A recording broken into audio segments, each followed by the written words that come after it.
আসসালামু আলাইকুম। আমি এমডি রেজান আলী। আমি আজকে আপনাদের দেখাবো যে কিভাবে সহজে আপনারা যে কোনো ছবির ব্যাকগ্রাউন্ড রিমুভ করবেন। এটি খুব সহজেই করা যায়। তো চলুন আমরা চলে যাব গুগলে, যাই লিখব ব্যাকগ্রাউন্ড রিমুভাল বা ব্যাকগ্রাউন্ড রিমুভ। যেটাই লেখেন, লিখে সার্চ করার পর আপনারা অনেকগুলো ওয়েবসাইট পাবেন। এগুলো থেকে আপনারা যে কোনোটা থেকেই ব্যাকগ্রাউন্ড রিমুভ করতে পারেন। আমি একটা থেকে দেখাচ্ছি। তো আমি রিমুভ .bg-তে চলে গেলাম। এখান থেকে আমি ছবিটি আপলোড করব। আমি আমার ক্লায়েন্টের ছবি দেখাচ্ছি যে কিভাবে ব্যাকগ্রাউন্ড রিমুভ করে। আপলোড দেওয়ার পরেই দেখেন এখানে কাজ শুরু হয়ে গেছে এবং সুন্দরভাবে ব্যাকগ্রাউন্ডটি রিমুভ করে দিয়েছি। এরপর আপনারা যেটি করতে পারেন সেটি হচ্ছে আপনারা যে কোনো এখানে একটা ব্যাকগ্রাউন্ড অ্যাড করতে পারেন। তো সেইটা কিভাবে করবেন আমি দেখাচ্ছি। এখানে দেখুন ব্যাকগ্রাউন্ড, এখানে এই প্লাস চিহ্নতে আমরা ক্লিক করব।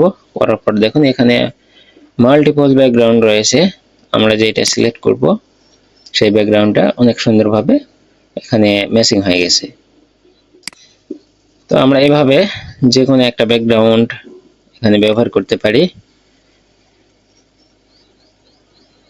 এখানে অনেক সুন্দর সুন্দর ব্যাকগ্রাউন্ড রয়েছে।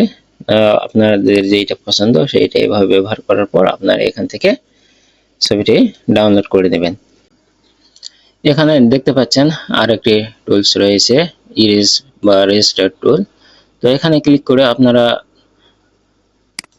দেখতে পারেন যদি এরকম আপনার ডবল ছবি থাকে বা কোনো অপ্রয়োজনীয় বস্তু থাকে তাহলে আপনারা এভাবে সিলেক্ট করে এখান থেকে মাইনাস করে দিতে পারবেন। তার পরবর্তীতে দেখুন ইফেক্ট অপশন একটা রয়েছে। আমরা যদি এখানে ক্লিক করি এখান থেকে ব্যাকগ্রাউন্ডটা আমরা ব্লার করে দিতে পারি। কিভাবে? এখানে আমরা ক্লিক করব, এটা অন করে দেব। দেওয়ার পর আমরা যদি এটা বাইরে দেই তো দেখুন ব্যাকগ্রাউন্ডটা অনেক সুন্দরভাবে ব্লার হচ্ছে। তারপরে আমরা এখান থেকে ছবিতে শ্যাডো অ্যাড করতে পারবো। সেটার জন্য আমরা যদি এটা ওপেন করি তো দেখুন এখানে শ্যাডো অ্যাড হয়ে গেছে। তো আমরা এইভাবে এটা বাইরে দিতে পারি, কমে দিতে পারি। আশা করি সম্পূর্ণ বিষয়টা বুঝতে পেরেছেন। এরপর যেটা দেখব এখানে দেখুন, এখানে আমরা নতুন এখান থেকে ছবিটা আমরা জুম করতে পারি। তারপরে এটা হচ্ছে বিফোর আফটার, এটা দেখতে পারি আগে ছবিটা কিরকম ছিল পরে কিরকম হয়েছে, এটা আমরা এখান থেকে দেখতে পারি। এরপর হচ্ছে এটা আন্ডু রেডো, মানে পূর্বের অবস্থায় আমরা ফিরে যেতে পারি। এরপর এখান থেকে আমরা ছবিটি ডাউনলোড করতে পারি। তো এখানে আমি ক্লিক করে এটা ডাউনলোড করলাম। আপনার এখন যদি আমি ছবিটি ওপেন করি তো দেখুন অনেক সুন্দরভাবে এটি ম্যাচিং হয়ে গেছে। এখন অনেক সময় আমরা প্রিন্ট করার জন্য স্ট্যাম্প সাইজ বা স্ট্যান্ডার্ড সাইজ যে কোনো সাইজের ছবি বের করে থাকি।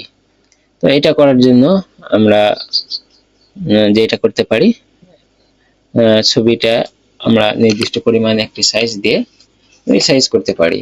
তো এই জন্য আমরা গুগলে চলে আসবো। আসার পর এখানে লিখব ফটো রিসাইজ।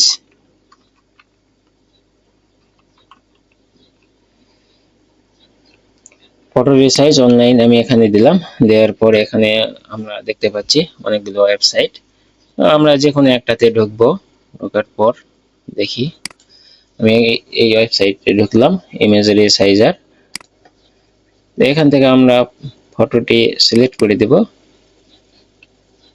দেওয়ার পর দেখুন এখানে ডাইমেনশন দেওয়া আছে। আপনারা ওয়েট এবং হাইট এটা আমরা যে সাইজটি করতে চাই সেইটা এখানে আমরা এটা পিক্সেল হিসেবে অথবা ইঞ্চি হিসেবে, সেন্টিমিটার, মিলিমিটার, যে কোনো ভাবে আমরা এটা রিসাইজ করতে পারি।